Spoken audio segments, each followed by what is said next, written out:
Hello everyone, আজকে আমরা temperature time transformation curve অথবা আইটি ডায়াগ্রাম সম্পর্কে জানবো। সেই সাথে হিট ট্রিটমেন্টের বিশেষ কিছু টার্ম আছে, যেমন অ্যানেলিং, নরমালাইজিং, কোয়েঞ্চিং।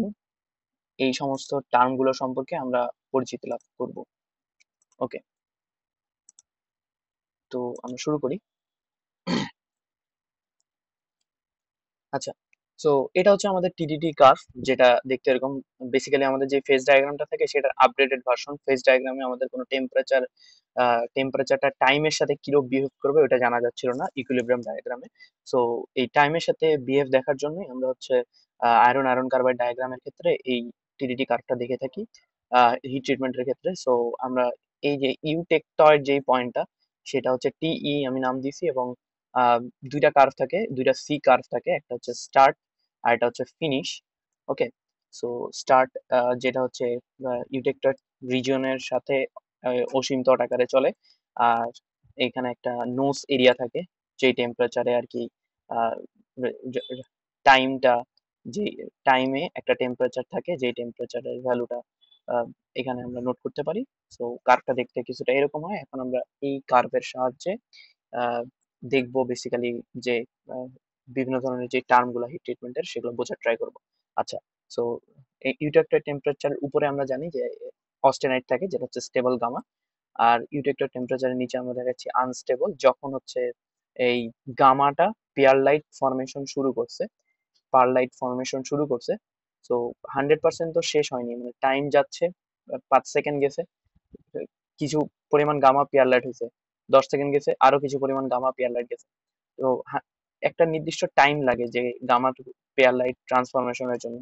সো এই টাইমটা, সো যেটা দেখাচ্ছি যে তাহলে এই রিজনে গামা প্লাস পি থাকবে আর এখানে পি থাকবে। ওকে, সো এখন আমরা আরো কিছু বেসিক জিনিস জানি যে একটা গ্রেইনের ক্ষেত্রে আলটিমেটলি টেম্পারেচার যত বাড়াবো, এই যে নিউক্লিয়েশনটা, এই নিউক্লিয়েশন গ্রেইন বেসিক্যালি নিউক্লিয়েশন বা ক্রিস্টাল স্ট্রাকচারের ক্ষেত্রে নিউক্লিয়েশনের পরিমাণ কম হবে, আর টেম্পারেচার যত কম থাকবে এই নিউক্লিয়েশন তত বাড়বে। ওকে, এই জিনিসটা আমাদের জানা লাগবে। এই যে আর নিউক্লিয়েশন কম, বাকি গ্রোথ কিন্তু বেশি হবে। তিনটা নিউক্লিয় ফর্ম হচ্ছে, তিনটারই গ্রোথ একদম ফুল। সো গ্রোথ বেশি, হাই টেম্পারেচারে গ্রোথ বেশি, লো টেম্পারেচারে গ্রোথ কম মানে এই সাইজটা অনেক কম বাড়তে পারে লো টেম্পারেচারে। বাকি লো টেম্পারেচারে কিন্তু নিউক্লিয়েশন বেশি হয়, যার ফলে আমরা যদি হাই টেম্পারেচারে কোনো কিছু শুরু করি তাহলে আমরা কোর্স গ্রেইন পাই, আর এটা ফাইনার গ্রেইন পাচ্ছি আমরা লো টেম্পারেচারে। ওকে, সো এখন আমরা আমাদের টিডিটি কার্ভে চলে যাই। সো টিডিটি কার্ভে যে জিনিসটা আমরা দেখতে পাচ্ছি যে ইউটেক্টয়েড টেম্পারেচারের চেয়ে বেশি টেম্পারেচারে আমরা একটা স্টিলকে কি করব, হিট ট্রিটমেন্ট করব। ঠিক আছে, তো ওই জন্য কি করলাম, ইউটেক্টয়েড টেম্পারেচারের চেয়ে বেশি একটা টেম্পারেচার, লেটাসে এই টেম্পারেচারটা যেটা 1333 ডিগ্রি ফারেনহাইটের চেয়ে বেশি, সেই টেম্পারেচারে আমি নিয়ে গেলাম। আহ ধরে নিলাম এটা সামাও 1500। ওকে, তাহলে এখানে কি আছে, অস্টেনাইট আছে, স্টেবল অস্টেনাইট। এখন আমি এটাকে কি করব, র্যাপিডলি কুলিং করব। সো আমি এটাকে যদি আহ, দুইটা, একটা স্লো কুলিং করতে পারি, একটা হচ্ছে র্যাপিডলি কুলিং, ফাস্ট কুলিং করতে পারি। তো স্লো কুলিং কি, আমি ফার্নেসে, যেই ফার্নেসে এটা 1500 ডিগ্রি ফারেনহাইট পর্যন্ত এটা টেম্পারেচার বাড়াইছিলাম, সেই ফার্নেসে কি করলাম, সেই ফার্নেসেই আমি ওটাকে রাখে দিলাম, ফার্নেসটা জাস্ট অফ করে দিলাম, যা ওটা ফার্নেসেই থাকলো। তো slow cooling in the furnace, এটাকে আমরা বলতেছি অ্যানিলিং। তো এটা হচ্ছে আমাদের অ্যানিলিং। তো অ্যানিলিং প্রসেসে দেখা যাচ্ছে এই যে টিএস, যে স্টার্ট, যে এই যে গামাটা, পিয়ার লাইট ফরমেশন শুরু হয়েছে কি একটা হায়ার টেম্পারেচারে পিয়ার লাইট ফরমেশন শুরু হয়েছে। এখন যদি আমি কি করি, ফাস্ট কুলিং করতে চাই, অর্থাৎ আমি ফার্নেস থেকে বের করে নিলাম আমাদের স্টিলটা, ফার্নেস থেকে বের করে, বা অ্যালয়টা ফার্নেস থেকে বের করে নিয়ে আমি হচ্ছে এয়ার কুলিং করলাম, অর্থাৎ বাতাসে রাখলাম, ফার্নেসের বাইরে রাখলাম। সো ফার্নেসের বাইরে কি হবে, একটু তাড়াতাড়ি কুলিং হবে, ফাস্ট কুলিং হবে। এই জিনিসটাকে আমরা বলতেছি নর্মালাইজিং। তাহলে এটা হচ্ছে আমাদের নর্মালাইজিং, আর আগেরটা আমার কি, অ্যানিলিং। সো আশা করি দুইটা আমাদের ক্লিয়ার। এটা হচ্ছে আমাদের annealing, and this one is normalising. So fast cooling in air. So এখানে কি দেখা যাচ্ছে যে নর্মালাইজিং এর ক্ষেত্রে আমি যেটা দেখাচ্ছি যে এই যে স্টার্ট, যেখানে গামাটা পিয়ার লাইট ফর্মেশন শুরু হলো কি লো টেম্পারেচারে। সো আমরা দেখলাম যে লো টেম্পারেচারে, যদি টেম্পারেচার লো হয় তাহলে যে গ্রেইনটা ফাইন হয়। তো এই জন্য আমরা নর্মালাইজিং এর ক্ষেত্রে কি, এই জায়গায় আমরা কি পাবো, ফাইনার গ্রেইন পাবো। তো এই জায়গায় আমরা কি পাবো, ফাইনার গ্রেইন পাবো।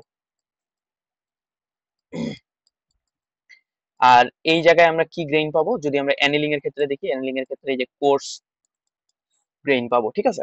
ওকে, নেক্সট।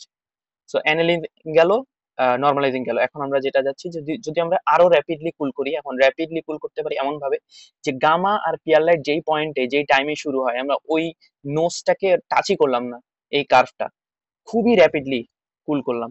তাহলে খুবই র্যাপিডলি যদি আমি কুল করি, তাহলে ঘটনাটা কি হবে, এই আমার যে স্টেবল বা আনস্টেবল যে অস্টেনেটটা আছে সেটা সেটার মাইক্রোস্ট্রাকচার পরবর্তীতে দেখতে কেমন হবে রুম টেম্পারেচারে। সো এইটা আমরা দেখছি, যদি আমি র্যাপিডলি কুল করি তাহলে এখানে আমাদের একটা আরেকটা ফেজ চলে আসে, যেটা হচ্ছে মার্টেনসাইট। সো মার্টেনসাইট শুরু এখানে, মার্টেনসাইটিক টেম্পারেচার এটা, আর মার্টেনসাইটিক টেম্পারেচার ফিনিশ এখানে। সো এই যদি আমি র্যাপিডলি কুল করি, এটাকে যেটাকে বলা হচ্ছে কোয়েঞ্চিং। কোয়েঞ্চিং আমি হচ্ছে তেলে বা পানিতে চুবাই করতে পারি। সো কোয়েঞ্চিং যদি করি তাহলে কি হচ্ছে, একটা নতুন স্ট্রাকচার পাচ্ছি মার্টেনসাইট। তাহলে মার্টেনসাইট কি? তো এই এটা হচ্ছে কুইঞ্চিং। সো মার্টেনসাইট কি? মার্টেনসাইট কিছুই না, একটা হচ্ছে নন ইকুইলিব্রিয়াম ফেজ। তো আমরা এটা সম্পর্কে জানি যে বিসিসি সম্পর্কে, যদি তিনটাই সমান হয় তাহলে বডি সেন্টার কিউবিক। বাকি মার্টেনসাইটের স্ট্রাকচারটা হয় বিসিটি, বডি সেন্টার টেট্রা গোনাল। তো এইখানে আমার আয়রন থাকে, এখানে আমার আয়রন থাকে, এখানে আমার আয়রন থাকে, এখানে আমার এখানে হচ্ছে সি আর এ কিন্তু ইকুয়াল না, সি নট ইকুয়াল টু এ। ইয়ার ক্ষেত্রে সিটা একটু বড় হবে এর চেয়ে, যে মার্টেনসাইটের ক্ষেত্রে। বাকি এগুলাতে আমার ইয়া আছে, আয়রন আছে। আহ, আর আমার যে কার্বনটা, সরি হ্যাঁ, কার্বনটা এর এইখানে থাকে আর কি, এগুলাতে এগুলাতে কার্বনটা থাকে, যেটা হচ্ছে মার্টেনসাইট। সো মার্টেনসাইট আসলে টাইম ইন্ডিপেন্ডেন্ট। আমরা দেখলাম যে মার্টেনসাইটিক টেম্পারেচারটা টাইম বাড়ার সাথে সাথে মার্টেনসাইট কিন্তু কমতেছে না। টেম্পারেচার শুরু যেটা সেটাই হচ্ছে, আর ফিনিশ যেটা ফিনিশই হচ্ছে। সো আশা করি মার্টেনসাইট বুঝলাম। মার্টেনসাইট হচ্ছে একটা নন ইকুইলিব্রিয়াম ফেজ। ওকে, এবার আমরা কি করব, এবার আমরা সিম্পলি, তাহলে এটা আমরা কুয়েঞ্চিং বুঝলাম, কুয়েঞ্চিং। এবার আমরা যেটা দেখবো সেটা হচ্ছে, আমি আমি এমন ভাবে র্যাপিড কুল করব, বাট আমি মার্টেনসাইটিক টেম্পারেচারকে টাচ করব না। মার্টেনসাইটিক টেম্পারেচার অর্থাৎ মার্টেনসাইটও ফর্ম হবে না, তার আগেই আমি ওটাকে কি করব, থামাই দিব।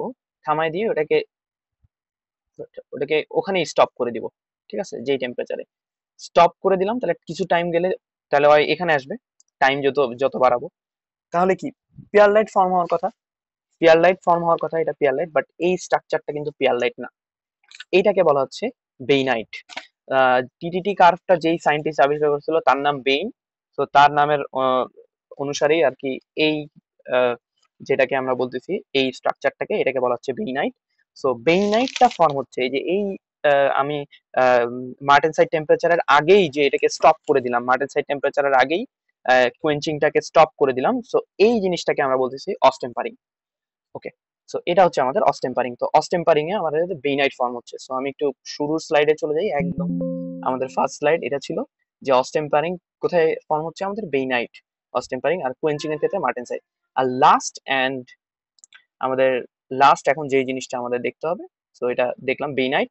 সো বেইনাইটের আসলে কিছুই না, বেইনাইটও কিন্তু ওই যে ফেরাইট আর সিমেন্টাইটের মিক্সচার, বাট এটা অনেক ফাইনার, ঠিক আছে। ওকে, নেক্সট ওয়ান যেটা আমাদের, সেটা হচ্ছে টেম্পারিং। তাহলে টেম্পারিংটা কি? টেম্পারিংটা কিছুই না, আমি প্রথমে টেম্পারেচার বাড়াইলাম, ইউটেকটয়েড টেম্পারেচারের বেশি বাড়াইলাম, অস্টেন্টাইজেশন করলাম। তারপর কি করব, তারপর টেম্পারেচার র্যাপিডলি কুল করব, কুয়েঞ্চিং করব, অর্থাৎ মার্টেনসাইট ফর্ম করব। এবার মার্টেনসাইট ফর্ম হয়ে গেল এই পর্যন্ত, তাহলে কি মার্টেনসাইট যত ফর্ম হয়ে, এটা তো কুয়েঞ্চিং। তাহলে কুয়েঞ্চিং হইলো, এখন ডিরেক্ট এটাকে আবার টেম্পারেচার বাড়াবো, টেম্পারেচার বাড়াবো, বাড়াবো, বাট এটা কিন্তু এই যে অস্টেন এই টিই যেটা আমাদের ইউটেকটয়েড টেম্পারেচারের নিচে রাখবো। এই জিনিসটাকে বলা হচ্ছে টেম্পারিং। সো এই জিনিসটা কেন করতেছি, এখানেও আমরা কিন্তু এই যে আলফা প্লাস Fe3C পাবো এই জায়গাটাতেও, ঠিক আছে। এটাকে বলা হয়, এটা কিন্তু পারলাইট না, এটাকে বলা হচ্ছে আমাদের টেম্পার্ড মার্টেনসাইট, ঠিক আছে। এটা কেন করলাম, কারণ হচ্ছে এই যে এইভাবে করলে আমাদের হার্ডনেসটা যায়, হার্ডনেস মার্টেনসাইটে কিন্তু হার্ডনেস অনেক বেশি, মার্টেনসাইটের একটা ক্যারেক্টারিস্টিক্স। তো মার্টেনসাইটের হার্ডনেসটা খুবই কমে গেল, আর আর ডাক্টিলিটি বেড়ে গেল। সো এই ছিল আমাদের হিট ট্রিটমেন্ট এবং টিটিটি কার্ভ।